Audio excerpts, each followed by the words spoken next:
பாருங்க 1ஆம் வகுப்பு பிள்ளைங்க எழுதுனாங்க. உன் பேர் சொல்லுமா? கார்த்திகா. நீங்க? கிருபா. எல்லாம் பாருங்க எவ்வளவு ஜாலியா படுத்துக்கிட்டு நியூ ஸ்டூடெண்ட்ஸ் எழுதுறாங்க பாருங்க. நீங்க உங்க பேர் என்ன? யாழினி. நீங்க எங்க எழுதிருக்கீங்க? காமிங்க. உங்க எழுத்து எது? அந்த எழுத்து தானா? நீங்க? பவ்யா. நீங்க தான் பவ்யாவா? பவஸ்ரீ. பாருங்க எல்லோ கலர் ட்ரெஸ் பவஸ்ரீ அழகா எழுதியிருக்காங்க. நீங்கம்மா உங்க பேர் சொல்லுமா? உங்க எழுத்தும் நல்லா இருக்கு. அம்மாவா அம்மா குட்டி உன் பேர் சொல்லு.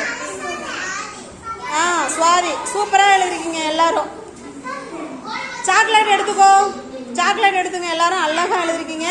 ஆளுக்கு ஒரு சாக்லேட் எடுத்துக்கோங்க எல்லாரும். எவ்வளவு ஜாலியா படுத்துக்கிட்டு சந்தோஷமா எழுதுறாங்க பாருங்க. சாக்லேட் எடுத்துக்கோங்க. Very good. அம்மா நீனும் எடுத்துக்கோ.